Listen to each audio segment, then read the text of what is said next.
لیکن آئندہ مستقل طور پر اسلامی خلافت کا سربراہ خلیفۃ المسلمین یا امیر المومنین کہلائے گا. یعنی اصل میں تمام مسلمان ہیں خلافت کے اہل اور حامل. تمام مسلمان خلافت کے اہل اور حامل ہیں. وہ جب اپنی رائے سے کسی کو خلافت کی ذمہ داری تفویض کریں گے تو وہ مسلمانوں کا خلیفہ ہوگا. بنیادی فرق یہ ہے، اب کوئی بھی اللہ کا خلیفہ نہیں ہوگا، اب جو بھی ہوگا وہ مسلمانوں کا خلیفہ ہوگا. جان نشین یعنی مسلمانوں کی نیابت کر رہا ہوگا، ان کی وائسرنسی کر رہا ہوگا، ان کی ریپریزنٹیشن کر رہا ہوگا. اصل میں اللہ نے وہ خلافت اب مسلمانوں کو دے دی ہے، تو مسلمان جس کو اپنا امیر بنا لیں گے وہ گویا مسلمانوں کی نمائندگی کرتے ہوئے اس کو پرفارم کر رہا ہوگا. یہ ہے سب سے بڑا پہلا انقلابی تصور جس کا تعلق ہے سیاسی ڈھانچے سے. اگر آپ اسے نہیں مانتے تو گویا آپ نے آج کے دور کے سیاسی سطح کے اسلامی تصور کو مانا ہی نہیں ہے. یہ ہے وہ بنیادی بات جو سمجھے بغیر وہ ساری تبدیلی سمجھ میں نہیں آئے گی کہ جو ڈاکٹر صاحب ہی کی بنائی ہوئی جماعت کے اندر وہ پذیر ہو رہی تھی. اب آگے چلتے ہیں جی. ملکیت کی بجائے امانت. ملکیت اور امانت دیکھیں دونوں کوئی بھی چیز ہے. یہ گلاس ہے، یہ میرے قبضے میں ہے، تو اب سوال یہ ہے کہ میں اس کا مالک ہوں یا میرے پاس امانتاً ہے. تو یہاں توحید کے زیر اثر جو تصور بنے گا وہ امانت کا بنے گا، جس کا سادہ مطلب یہ ہوگا کہ اب آپ اسے سمجھ لیجئے گا، بڑی آسانی سے سمجھ آ جائے گا. آج کل ایک فلسفہ چل رہا ہے، میرا جسم میری مرضی. اس کے پیچھے اصل جو خرابی ہے وہ کیا ہے؟ اصل خرابی یہ ہے کہ میں اپنے آپ کو اپنے جسم کا مالک سمجھتا ہوں. تو جب میں مالک ہوں تو میری مرضی ہے، میں اپنے جسم کو جس طرح چاہوں استعمال کروں. اس کو آپ امانت سے بدل دیجئے کہ نہیں، میرا جسم تو میرا ہے ہی نہیں، یہ کسی کی امانت ہے میرے پاس. میں خودکشی نہیں کر سکتا. اگر میرا جسم میری مرضی ہو تو مجھے خودکشی کا حق حاصل ہونا چاہیے. میں نہیں کر سکتا. کیوں؟ میں اپنی جان خود سے اپنی مرضی سے نہیں لے سکتا. یہ کسی کی امانت ہے میرے پاس. امانت کے اندر تو میں یہ بددیانتی نہیں کر سکتا. اسی طرح یہ انگلی، یہ آنکھ، یہ جو کچھ بھی میری صلاحیتیں میری نہیں ہیں، یہ میرے پاس امانتاً ہیں، اور ان کا میں بیجا استعمال نہیں کر سکتا. ان کو میں بیجا تلف نہیں کر سکتا. میں انہیں بیجا نقصان نہیں پہنچا سکتا. تو یہ اصل میں امانت اور ملکیت کا یہ فرق ہے جس سے پھر وہ سارا نتیجہ نکلے گا. قرآن مجید میں دو آدمیوں کا ذکر آتا ہے. ایک تو سورہ کاف میں وہ جس شخص کا باغ تھا اور اس نے کہا کہ جی یہ میرا باغ ہے اور میں نہیں سمجھتا یہ کبھی تباہ ہوگا.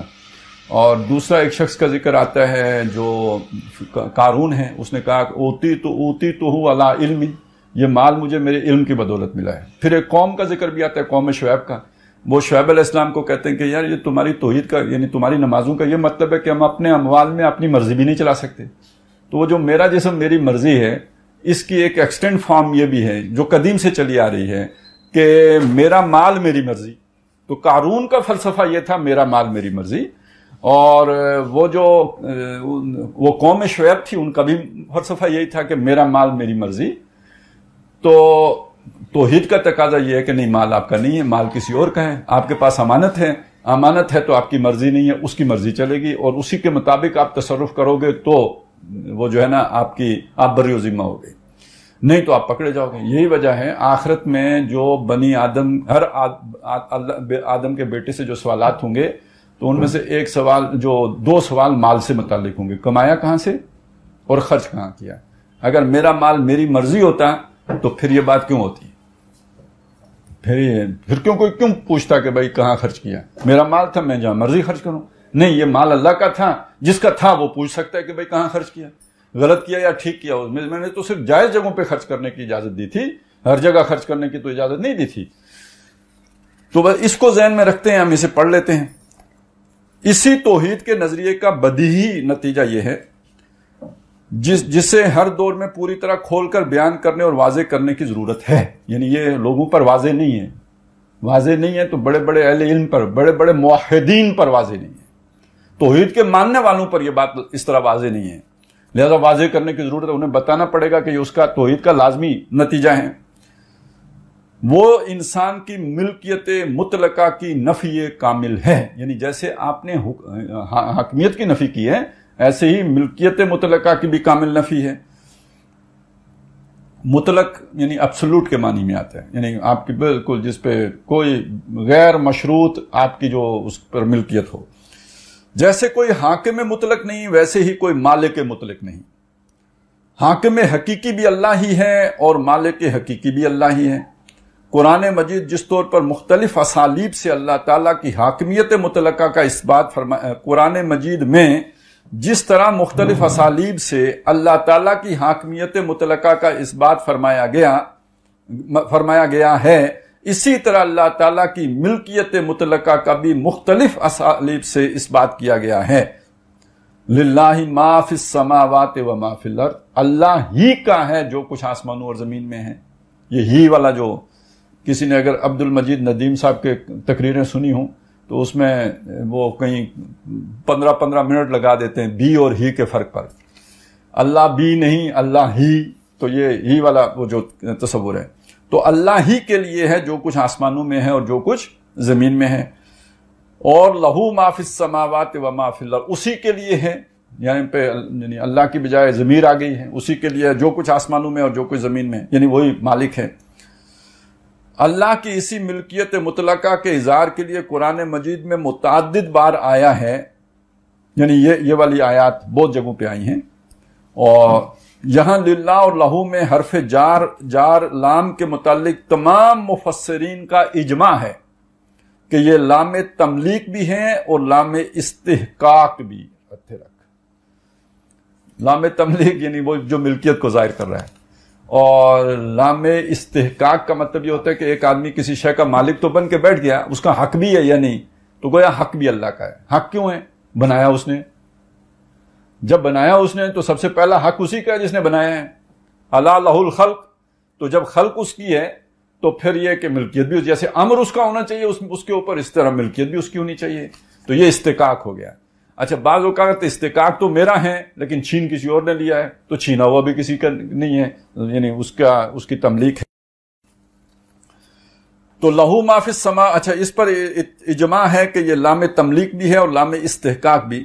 پھر سورہ آل عمران میں فرمایا وَلِلَّهِ مِيرَاثُ السَّمَاوَاتِ وَالْأَرْضِ، اللہ ہی کے لیے میراث ہے، وراثت آسمانوں اور زمین کی. اور سورہ منافقون میں وَلِلَّهِ خَزَائِنُ السَّمَاوَاتِ وَالْأَرْضِ، تمام آسمانوں اور زمین کے خزانے اللہ ہی کے ہیں. فرما کر مسئلہ کو بالکل واضح اور منقح کر دیا کہ جس طرح حاکم حقیقی صرف اللہ ہے، اسی طرح کائنات کی ہر شے کا مالک حقیقی بھی صرف اللہ ہے. شیخ سعدی نے اس مفہوم کو بڑے دلنشین اسلوب سے ادا کیا ہے. این امانت چند روزہ نزد ماست، در حقیقت مالک ہر شے خداست. اس کا مفہوم یعنی یہ سمجھ آئی، این امانت یعنی یہ جو سب کچھ ہے یہ امانت ہے، چند روزہ اور چند روز کی امانت ہے، یعنی مستقل امانت بھی نہیں، چند روز کی امانت ہے. نزد ماست، ہمارے نزدیک، ہماری سوچ میں، میرے مطابق یہ چند روزہ وہ ہے. در حقیقت مالک ہر شے، حقیقت میں ہر شے کا جو مالک ہے خدا، وہ اللہ تعالیٰ ہے. اسی مفہوم کو علامہ اقبال یوں ادا کرتے ہیں، بندہ مومن امین حق مالک است. بندہ مومن جو ہوتا ہے وہ امانت دار ہوتا ہے، مالک ہر شے کا کون ہوتا ہے؟ حق، یعنی اللہ تعالیٰ. غیر حق ہر شے کے بینی حالق است. تو جس شے کو بھی تم دیکھو کسی غیر حق کی ملکیت میں تو وہ گویا ہلاک کرنے والی ہے، تباہ کرنے والی، برباد کرنے والی ہے. حاصل کلام یہ ہوا کہ جیسے حاکمیت کے باب میں حاکمیت کے بجائے خلافت ہے، ویسے ملکیت کے ضمن میں ملکیت کے بجائے امانت ہے. جو کچھ انسان کے پاس ہے یا جو کچھ وہ جائز طریقے سے حاصل کر رہا ہے، اس اصول پر بھی قدغنیں ہوں گی. یعنی کہ آپ نے جائز کما لیا تو جدھر مرضی خرچ کریں، قدغنیں ہوں گی. ناجائز طریقے سے حاصل کر لے گا تو ضبط کر لیا جائے گا اور تعذیب کا سزاوار ٹھہرے گا. لیکن انسان جائز طریقے سے جو کچھ حاصل کرے گا تو وہ اس کے پاس اللہ کی امانت ہے. اس میں تصرف بھی صرف جائز طریقے سے کیا جائے گا. تصرف استعمال میں لانا، ناجائز طریقے سے تصرف ہوگا تو تصرف کا اختیار بھی ساقط ہو جائے گا. یہ بھی بڑا انقلابی نظریہ ہے. ایک وہ تصور ہے کہ ذاتی، یعنی اس کے انقلابیت کو اب بیان کیا جا رہا ہے. ایک وہ تصور ہے کہ ذاتی ملکیت کا حق بڑا مقدس ہے. یعنی دنیا میں تو تصور یہی ہے نا، یہ کیپٹلزم کی جو بنیاد ہے، یہ میرا مال میری مرضی. تو ایک وہ تصور ہے کہ ذاتی ملکیت کا حق بڑا مقدس ہے، میری شے ہے، میں جس طرح چاہوں استعمال کروں، میرا اختیار مطلق ہے. کیونکہ میری ملکیت مطلق ہے تو اس پر تصرف کا بھی میرا اختیار ہے، میں جو چاہوں کروں. ملکیت کا مطلب تو یہی ہے، میری بکری ہے، میں جب چاہوں ذبح کر دوں، تم کون ہوتے ہو پوچھنے والے؟ میرا پیسہ ہے، میں جس طرح چاہوں اسے انویسٹ کروں. میں نے شراب خانہ کھولا ہے، میں نے کسی کو مجبور نہیں کیا جو آ کر پینا چاہے پیے، نہ پینا چاہے نہ پیے. میں نے کسی پر جبر نہیں کیا، میں بھی آزاد ہوں، وہ بھی آزاد ہے. میں نے قمار خانہ، کعبہ خانہ، نائٹ کلب اور انہی قبیل کے کاموں میں اپنا سرمایہ لگایا ہے. کوئی ان میں دلچسپی لے یا نہ لے، میں کسی کو مجبور نہیں کرتا. یہ تصور اسلام میں نہیں ہے. اسلام میں امانت کا تصور ہے. جس کی امانت ہے اس نے جس حد تک اور جن پابندیوں کے ساتھ تصور کا حق دیا ہے، اس حد تک تصور کر سکتے ہو. اس سے تجاوز کرو گے تو مجرم شمار ہوگے. غور کیجئے کہ معاشی سطح پر یہ کتنا عظیم انقلاب ہے. مجھے علامہ اقبال کے یہ اشعار یاد آ رہے ہیں. کرتا ہے دولت کو ہر آلودگی سے پاک و صاف، منعموں کو دولت مال و دولت کا بناتا ہے امی. اس سے بڑھ کر اور کیا فکر و عمل کا انقلاب، بادشاہوں کی نہیں اللہ کی ہے یہ زمین. یہ یہاں پہ ہم نے ابلیس کی مجلس شورا پر اس پہ کافی جو ہے وہ گفتگو کر لی تھی. تو اصل میں زمین، اب ایک تو مال کی تو بات ہو گئی، زمین بھی اللہ کی ہے. جو ساتھ یہ بات بھی آ گئی کہ یہ بھی در حقیقت اصل مالک تو اس کا بھی اللہ ہے.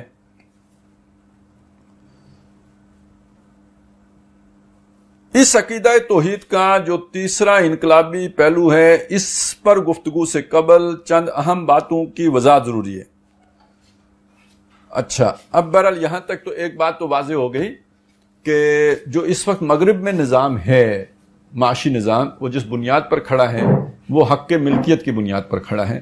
اس کے مقابل کل اگر اسلام کا نظام قائم ہوگا تو وہ حق امانت کی بنیاد پر کھڑا ہوگا، نہ کہ حق ملکیت کی بنیاد پر. تو یہ بہت جوہری فرق ہے. اس لیے کہ آپ کے سامنے جب یہ سوال آئے گا کہ جی سود کا متبادل دیں، ٹھیک ہے، ایک یہ سوال عام آتا ہے، سود کا متبادل دیں، تو یہ در حقیقت ایک ایسا سوال ہے جیسے کل کوئی کہے کہ شراب کا متبادل دیں. کوئی بندہ کہے یار شراب کا متبادل تو روح افزا ہو سکتا ہے، لیکن شراب میں تو نشہ ہے، روح افزا میں تو نشہ نہیں. تو سود کا بھی کوئی متبادل نہیں. پرسوں کوئی اٹھ کے کہے جی زنا کا متبادل بتائیں، آپ کہیں نکاح کر لو. نکاح زنا کا متبادل تو نہیں، کیونکہ نکاح کے ساتھ تو ذمہ داری آتی ہے. آپ کسی کی ذمہ داری اٹھاتے ہیں، اس کے بچوں کی ذمہ داری اٹھاتے ہیں، پھر ساری زندگی وہ جو ہے نا کولو کا بیل بن کے اس کی وہ ذمہ داریاں پوری کرتے ہیں. تو زنا میں تو ایسا کچھ نہیں ہے. آپ آئے، آپ نے عیاشی کی، آپ چلے گئے، اور اس کے بعد نہ مجھے تیری خبر نہ تجھے میری خبر.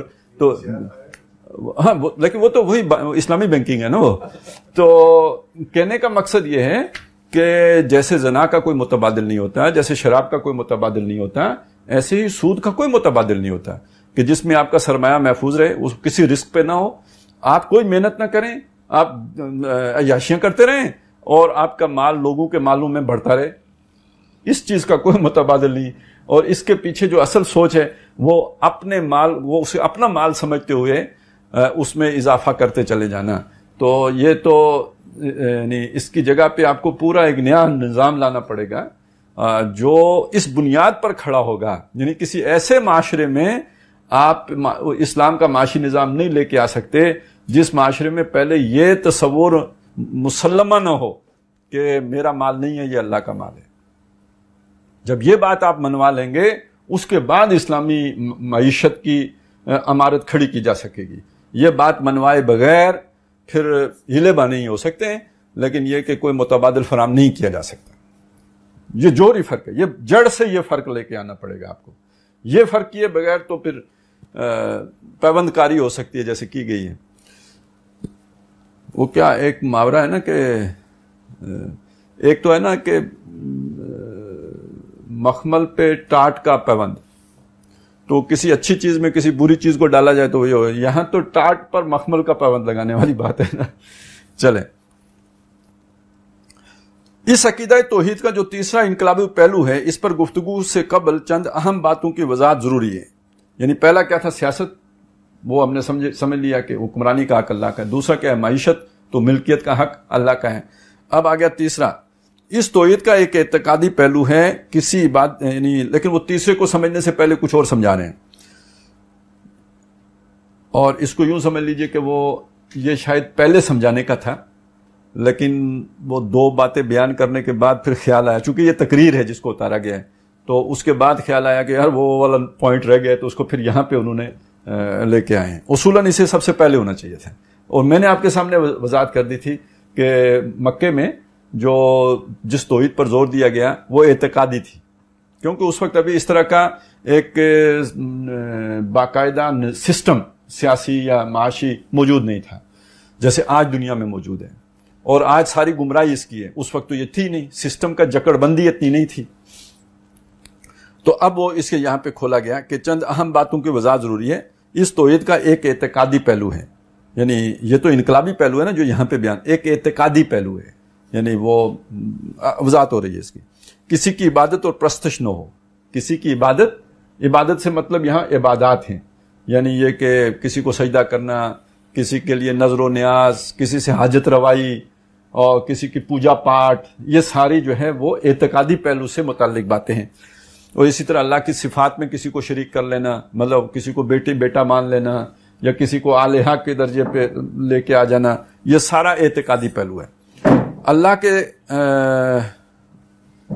پرستش نہ ہو سوائے اللہ کے، لا تعبدوا الا اياه، کسی کو رکوع سجدہ نہ کیا جائے سوائے اللہ کے، کسی سے دعا نہ کی جائے سوائے اللہ کے، لا تدعوا مع اللہ احدا، یعنی اللہ کے سوا کسی کو مت پکارو، اس کا کوئی ند، اس کی کوئی ضد ند جو ہے مد مقابل، ضد اس کا مخالف، یعنی اس کے مقابل، اس کی کوئی اولاد نہیں ہے، اس کا کوئی کف یعنی اس کے برابر، کف اس کا کوئی ہمسر نہیں، فلا تجعلوا للہ اندادا، اللہ کے ساتھ کسی کو ند ضد نہ بناؤ، اور قل هو اللہ احد اللہ الصمد لم یلد ولم یولد ولم یکن لہ کفوا احد، اس کے سوا کوئی حاجت روا، دستگیر اور پشت پناہ نہیں ہے۔ اللہ تتخذوا من دونی وکیلا، نظر و نیاز، قربانی، الغرض کوئی بھی تعبدی عمل اس کے سوا کسی اور کے لیے نہیں ہے۔ ان صلاتی و نسکی و محیایا و مماتی للہ رب العالمین، یہ تمام امور یقیناً عقیدہ توحید کے مظاہر اور اس کے لوازم ہیں، ان میں ذرا سی اونچ نیچ اور کمی بیشی ہوئی تو توحید ختم ہوئی اور شرک لازم ہو گیا۔ پھر تو معاملہ وہ ہو جائے گا جس کی طرف سورہ یوسف کی اس آیت مبارکہ میں توجہ دلائی گئی ہے کہ وَمَا يُؤْمِنُ أَكْثَرُهُمْ بِاللَّهِ إِلَّا وَهُمْ مُشْرِكُونَ، یعنی وہ ان کی اکثریت اللہ پر ایمان نہیں رکھتی مگر ساتھ شرک بھی کرتی ہے۔ اصل میں شرک تو ہوتا ہی اللہ پر ایمان لانے کے بعد ہے، جو اللہ کو مانے ہی نہیں اس نے کیا شرک کرنا ہے۔ شرک تو کر ہی وہ رہا ہے کہ جو اللہ کو مانتا ہے اور پھر کچھ اور ہستیوں کو اللہ کے ساتھ شامل کر لیتا ہے۔ میں اس وقت عقیدہ توحید کے انقلابی پہلوؤں کو بیان کر رہا ہوں، اعتقادی پہلوؤں کو نہیں بیان کر رہا ہوں، انقلابی پہلوؤں کو بیان کر رہا ہوں۔ اس کا مطلب ہرگز یہ نہ سمجھ لیا جائے کہ معاذ اللہ توحید صرف یہ ہے۔ توحید کا پوری انسانی زندگی پر محیط ہونا ایمان کا لازمی تقاضا ہے، توحید کی چھاپ تو پوری زندگی پر ہونی لابد منہ ہے، لیکن اس وقت کی اور اس دور کی یعنی اس وقت کی اور اس دور کی شدید ضرورت ہے، یعنی اس وقت کی اور اس دور کی شدید ضرورت ہے کہ عقیدہ توحید نے اجتماعی زندگی کے ان 3 گوشوں یعنی معاشی اور سیاسی گوشوں میں جو عظیم انقلاب برپا کیا ہے اسے نہایت وسیع پیمانے پر محکم دلائل کے ساتھ دنیا کے سامنے پیش کیا جائے۔ اس کو ڈاکٹر صاحب نے اور جگہوں پہ بھی بیان کیا ہے، وہ قرارداد تاسیس میں بھی اس کا تذکرہ موجود ہے۔ یہاں پہ بھی کیا کریں، شدید ضرورت ہے کہ محکم دلائل کے ساتھ عقیدہ توحید کے ان پہلوؤں کو زور و شور کے ساتھ بیان کیا جائے۔ تو خیر وہ جس سابقہ تنظیم میں ہم رہے ہیں آپ نے اسے کسی تربیت کورس میں نہیں سنا ہوگا، تو ادھر ادھر کیا بیان کریں گے، جو ساتھ آئے ہوئے ہیں ان کو بھی کسی نے نہیں سمجھایا، اس سے بھی آپ اندازہ لگا سکتے ہیں۔ اسی کے ذریعے سے موجودہ باطل اور مادہ پرستانہ تمام نظریات اور نظام آئے زندگی کا ابطال اور اسلام کی حقانیت کا احقاق ہو سکے گا۔ یہ صرف فرائض دینی کے جامع تصور کا چکر نہیں ہے، یہ جو نظام موجود ہے ان کا ابطال کرنا ہے، ان کو غلط ثابت کرنا ہے علمی سطح پر، یہ نہیں کہ نعرے مارنے کی سطح پہ، اور اپنے نظام کا احقاق، اس کا حق ہونا ثابت کرنا ہے اور محکم دلائل کے ساتھ کرنا ہے۔ سیاسیات کے شعبے میں توحید کا انقلابی تصور یہ ہے کہ ہر نوع کی حاکمیت انسانی کا خاتمہ، حاکمیت مطلقہ صرف اللہ کی ہے۔ سیاسی سطح پر انسان کے لیے اسلام نے اصول دیا ہے۔ معاشیات اور اقتصادی شعبہ میں توحید کا انقلابی تصور یہ ہے کہ انسان کی ملکیت مطلقہ کا خاتمہ، ملکیت مطلقہ صرف اللہ کی ہے۔ اس سطح پر ہمارا دین امانت کا تصور دیتا ہے۔ ان دونوں امور پر میں گفتگو کر چکا ہوں، وہ بھی اختصار کے ساتھ، چونکہ وقت کی محدودیت کی وجہ سے تفصیلات میں جانے کا موقع نہیں ہے۔ تفصیلات اگر دیکھنی ہو تو پھر خطبات خلافت میں ملیں گی، یا ڈاکٹر صاحب کے بڑے تفصیلی لیکچرز ہیں، اسلام کا سیاسی نظام، اسلام کا معاشی نظام، اسلام کا سماجی نظام۔ اور تیسرے شعبہ یعنی معاشرتی سطح پر عقیدہ توحید کا لازمی نتیجہ یہ ہے کہ تمام انسان برابر ہیں۔ اب اس کے متعلق مجھے اختصار سے کچھ روشنی ڈالنی ہے۔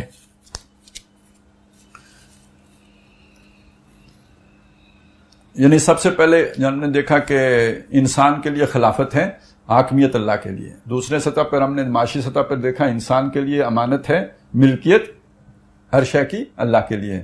اب تیسری سطح میں یعنی ون ورلڈ جو اس کا سلوگن ہوگا، انسان کے لیے مساوات، یعنی انسانوں کے لیے مساوات۔ اب اس کی بنیاد یعنی توحید کے ساتھ اس کی ریلیشن شپ کیا ہے، اس کو کھولا گیا ہے۔ انسانی تاریخ کا یہ المیہ رہا ہے کہ جہاں ایک طبقہ خدائی اختیار یعنی ڈیوائن رائٹ کا مدعی رہا ہے، خدائی اختیار یعنی اس کے پاس ہے، اور جہاں یہ کون طبقہ رہا ویسے؟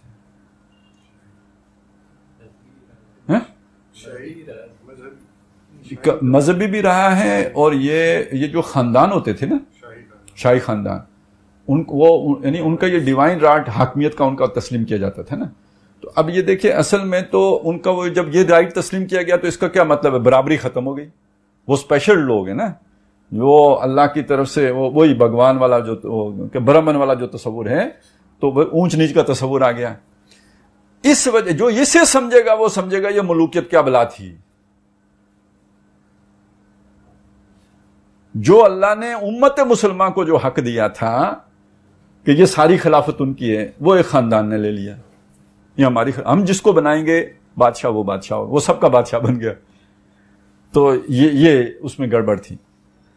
تو انسانی تاریخ کا یہ المیہ رہا ہے کہ جہاں ایک طبقہ خدائی اختیار یعنی ڈیوائن رائٹ کا مدعی دعوے دار رہا ہے، اور جہاں انسان ملکیت مطلقہ کی ضلالت میں مبتلا رہا ہے۔ ملکیت مطلقہ یعنی وہ یہ سیاسی توحید اور معاشی توحید کی میں جو خرابیاں آئیں اس کا ذکر کرنے کے بعد اب تیسری چیز کی طرف آتے ہیں۔ وہاں وہ اس گمراہی میں بھی ٹھوکریں کھاتا رہا ہے کہ انسانوں میں ذات پات اور اونچ نیچ کی تقسیم ہے۔ اگر قارون کے اندر یہ گمراہی تھی کہ وہ اپنے مال کو اپنا سمجھتا تھا، ملکیت سمجھتا تھا، اور فرعون کے اندر یہ گمراہی تھی کہ وہ اپنے آپ کو حاکم مطلق سمجھتا تھا، تو ایسے ہی ہر دور میں یہ گمراہی بھی رہی ہے کہ ذات پات کا تصور موجود رہا ہے۔ جبکہ توحید کا تیسرا تقاضا یہ ہے کہ دنیا کے تمام انسان برابر ہیں، کوئی اونچ نہیں، کوئی نیچ نہیں، کوئی اعلیٰ نہیں، کوئی ادنا نہیں۔ یہ برہمن اور شودر کی تقسیم، یہ رنگ و نسل پر افتخار انسان کے اپنے ذہن کے تراشے ہوئے فلسفے ہیں، لیکن اتنے گہرے فلسفے ہیں کہ دنیا کا بڑا ہی مہذب اور متمدن ملک امریکہ سمجھا جاتا ہے، اگرچہ کہ قانونی طور پر انہوں نے تمام شہریوں کو برابر تسلیم کر لیا ہے، لیکن یہ کہ گورے کا دل کالے کو اپنے برابر بٹھانے کے لیے یا برابر ماننے کے لیے اب بھی آمادہ نہیں ہے۔ تو باقی یہ کہ وہ ہمارے عربی بھائی ہیں، ادھر سے کوئی ہندی وغیرہ چلا جاتا ہے تو وہ یعنی وہ اس کی توہین ایک لفظ سے کرتے ہیں نا، رفیق۔ وہ ان کا رفیق تو بس یہی سمجھے نا، کوئی وہ پالا شالا جیسے ہمارے ہوئے تو بکروال بزدار، وہ یہی ان کا تصور ہوتا ہے۔ تو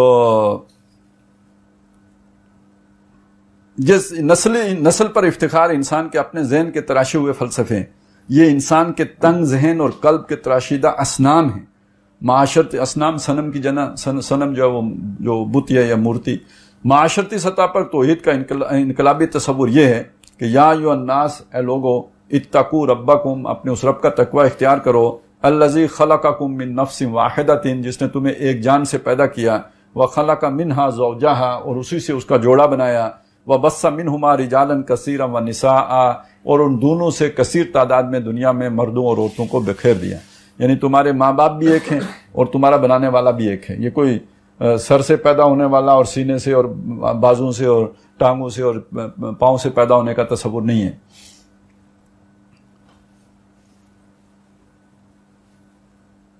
یعنی پوری نوع انسانی ایک ہی جوڑے کی اولاد ہے. بدقسمتی سے توحید کے ماننے والوں میں بھی مرور زمانہ یعنی وقت کے گزرنے کے ساتھ ساتھ اور دوسروں کی دیکھا دیکھی اونچ نیچ کی تقسیم آ گئی ہے. سید زادہ وہ چاہے واقعی سید زادہ ہو یا بنا ہوا سید ہو. ہمارے ہندوستان میں تو یہ بھی مصیبت ہے نا کہ یعنی خود ساختہ سید بھی بہت زیادہ ہیں.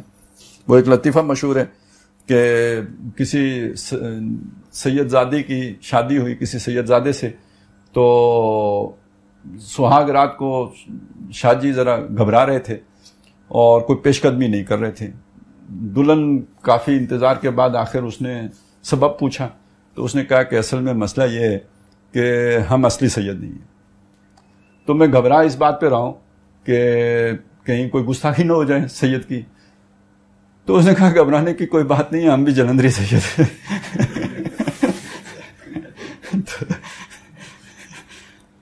تو یہاں بنے ہوئے سید بھی بہت ہیں، کثیر تعداد میں. لہذا ڈاکٹر صاحب نے اس طرف بھی اشارہ کر دیا کہ دوسروں کی دیکھا دیکھی اونچ نیچ کی تقسیم آ گئی. سید زادہ وہ چاہے واقعی سید ہو یا بنا ہوا سید ہو، وہ چاہے زانی اور شرابی ہو، اس کے گھٹنے کو احترام کے ساتھ ہاتھ لگایا جائے گا. یہی صورتحال، یہی تقسیم وڈیروں، زمینداروں اور ان کے مزارعین اور پیروں اور ان کے مریدوں کے مابین بھی دیکھنے میں آتی ہے. یہ سب کہاں سے آیا؟ یہ جھک کے ملنا اور یہ پسند کرنا کہ کوئی جھک کے ملے، یہ تو آلموسٹ رکوع ہے. اور رکوع سجدے کے حکم میں، یہ گھٹنا چھونا. تو یہ کہاں سے آیا؟ ایک طرف نسل کی نفی اور دوسری طرف نسل پرستی کا یہ عالم.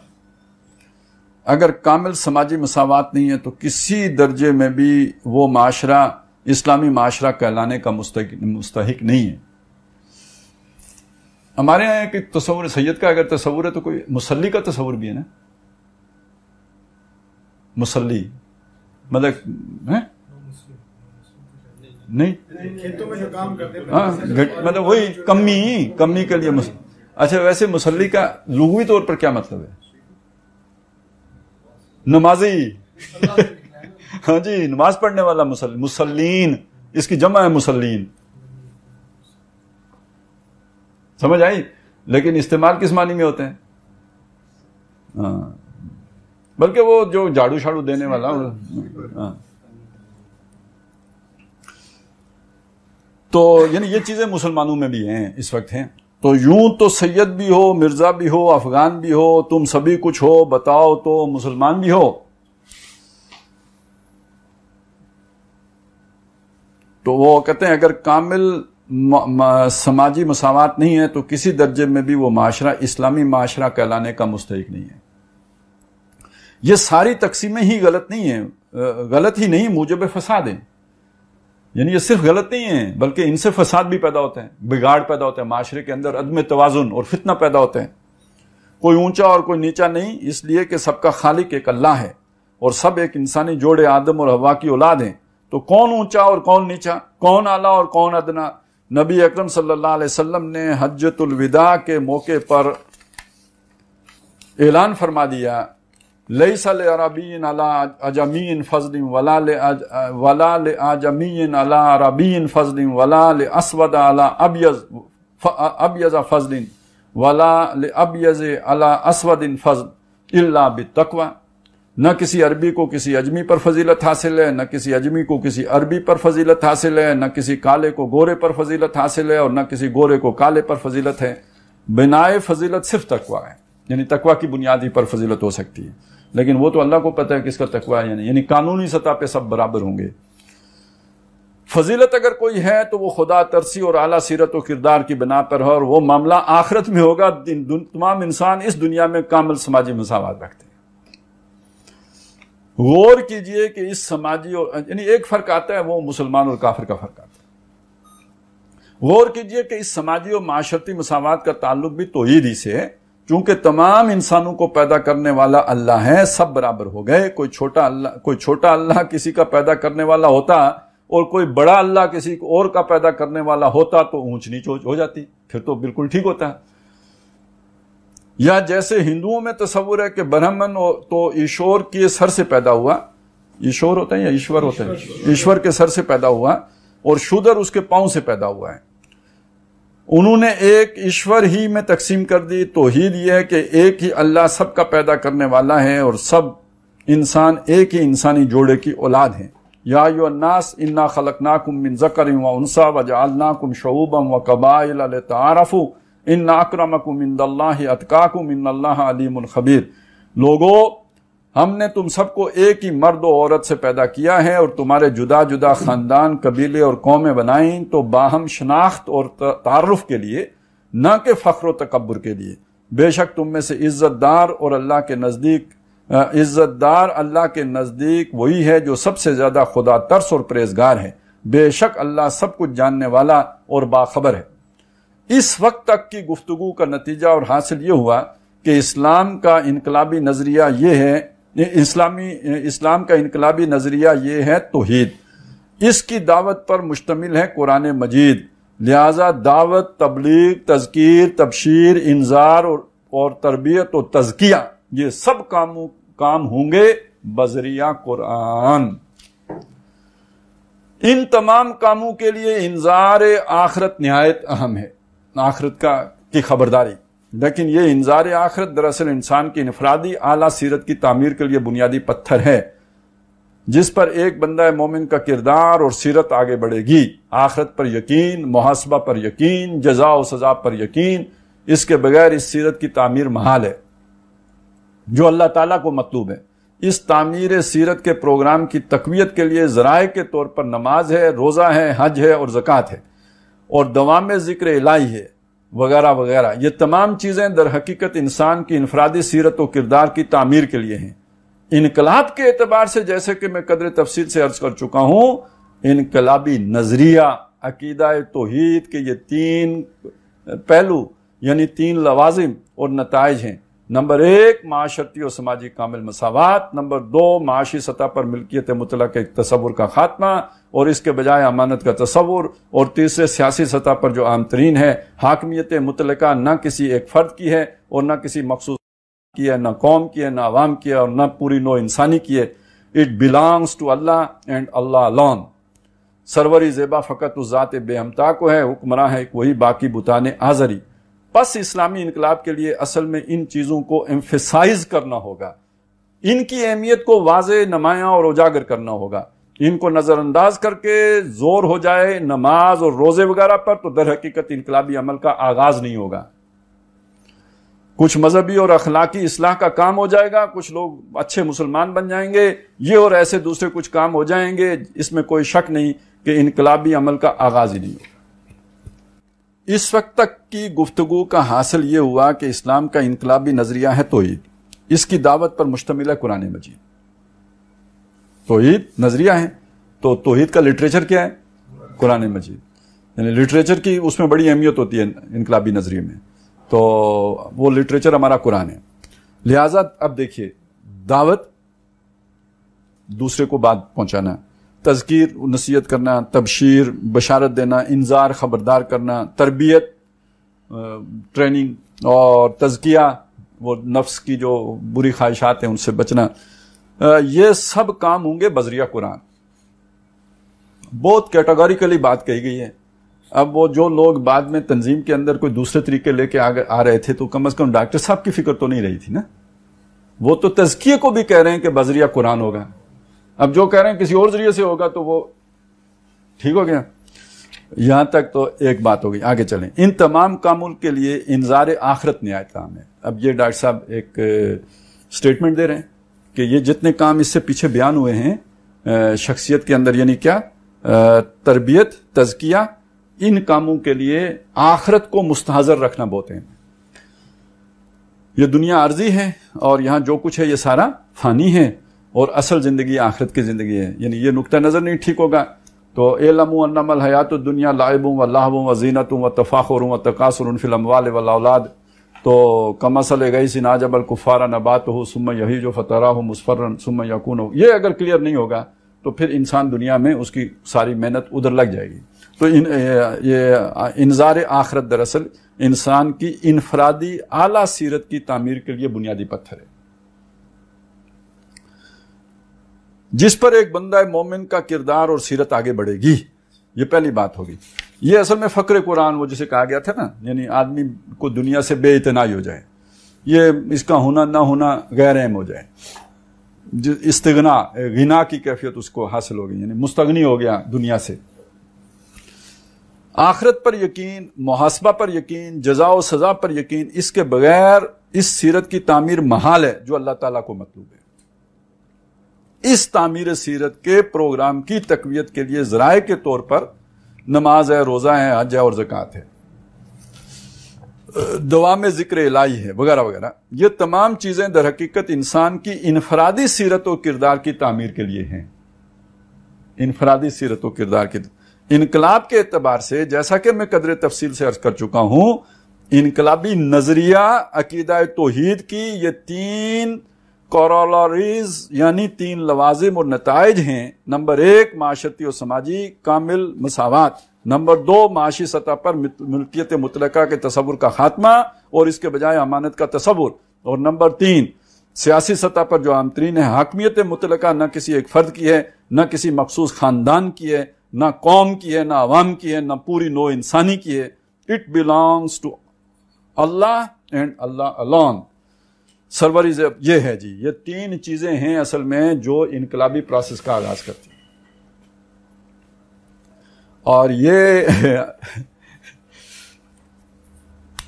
مرکزی اسرے میں جو ہے نا ایک دفعہ مجھے بلایا تو وہاں پہ میں نے پوچھا، اب ظاہر ہے وہاں امیر محترم بھی ہیں، وہاں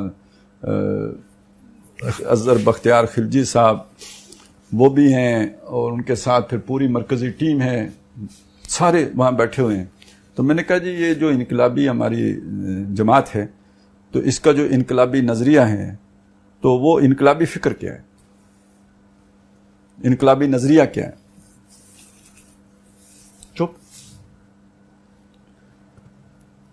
کوئی کافی سارے وقفے کے بعد ڈاکٹر ابصار صاحب جو جنہوں نے فلسفے میں پی ایچ ڈی کی ہے اور ڈاکٹر صاحب کے بھائی ہیں، یعنی ان سے ڈاکٹر صاحب نے ہر چیزیں ہم نے اتنے دور سے جا کے سیکھ لی تو ان کے تو سامنے ہوا نا سارا کچھ، اور جن مجلسوں میں ہم نے سیکھی ان میں وہ بھی بیٹھے ہوتے تھے، اور ہم تو بیک بینچر تھے عمیر کی طرح وہ تو ظہور کی طرح قریب بیٹھے ہوتے تھے ٹھیک ہے۔ تو انہوں نے جواب دیا، اور وہ جواب پتہ کیا؟ توحید عملی۔ توحید عملی کا کیا ہے؟ وہ ڈاکٹر صاحب کا جو کتاب ہے جو فرائض دینی پر مشتمل۔ تو جیسے ابھی آپ کو جگایا تو تھوڑی دیر جگانے کے بعد پھر میں نے بتایا وہ تو اصل میں تو یہ معاشی سیاسی سماجی نظام ہے، اس کو بیان کیے بغیر تو آپ نے یہ ریولوشنری پروسیس کا آغاز ہی نہیں کیا ہے۔ اور کم از کم پچھلے پورے 18 سالوں میں، یعنی جب ہم یعنی جو عاقب صاحب کا دور رہا ہے اس میں اس طرف کسی نے یعنی جسے کہتے ہیں نا مڑ کے بھی نہیں دیکھا ہے۔ تو اور تربیتی پروگراموں میں تو ظاہر ہے بالکل ہی جس کی تربیت دینی تھی وہ تو کیا ہی نہیں گیا۔ بس اس ایک بات سے ہی سمجھ میں آ جانا چاہیے، کم از کم جو ٹھوک بجا کے پڑھ لے گا نا اس کو سمجھ آئے گی یار وہاں پہ کیا انحراف ہو رہا تھا۔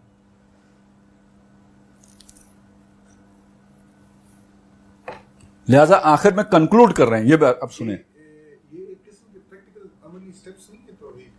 جی بالکل، مطلب یہ عملی توحید اگر کوئی، لیکن یہ کہ دیکھیں ایک بندے کے اندر ایک سوچ کا یعنی وہ انقلابی بننا، اس کے لیے ضروری ہے کہ آپ اس کے سامنے اسلام کا معاشی سیاسی سماجی نظام کے یہ تصورات پیش کریں گے، اب اس کا کانفلکٹ پیدا ہوگا اس نظام کے ساتھ، نہیں تو نظام کے ساتھ اس کا کانفلکٹ نہیں پیدا ہوگا۔ اور یہ فرکشن ہی اصل میں ریولوشنری پروسیس کا سٹارٹنگ پوائنٹ بنتے ہیں۔ بس اسلامی انقلاب کے لیے اب یہ دیکھیے ایک آخری جملہ، یعنی وہ اسے یعنی اب آخری خلاصہ پیش کریں، اس کا نتیجہ پیش کر رہے ہیں۔ بس اسلامی انقلاب کے لیے اصل میں ان چیزوں کو ایمفیسائز کرنا ہوگا۔ کن چیزوں کو؟ ہاں، ایمفیسائز کرنا ہوگا، ان پر زیادہ زور دینا ہوگا، ان کی اہمیت کو واضح نمایاں اور اجاگر کرنا ہوگا، واضح نمایاں اور اجاگر کرنا ہوگا۔ ان کو نظر انداز کر کے زور ہو جائے نماز اور روزے وغیرہ پر تو در حقیقت انقلابی عمل کا آغاز نہیں ہوگا. اب خاص طور پہ جو لوگ فعال رہے ہیں تنظیم کے اندر، وہ دیکھیں نا تربیت گاؤں میں کس چیز پہ زور ہوتا ہے. اویس پاشا لوگ، جمیل الرحمان عباسی صاحب، اور جو یہ ساری پوری ٹیم تھی، یہ کیا پڑھا، ایون ڈاکٹر عبدالسمی، اور پھر آخر میں آ کے سب کے مور تصدیق ثبت کرنے والے حافظ عاقب سعید صاحب، وہ قرارداد تاسیس کا یہ خود پڑھ لینا، وہ جو آخر میں جو تھوڑا سا اس میں ہے نا، یہ خود پڑھ لینا. تو یہ میں نے پڑھا دیا جو، تو امفسائز تو پھر اسی پہ ہو گیا نا سارا.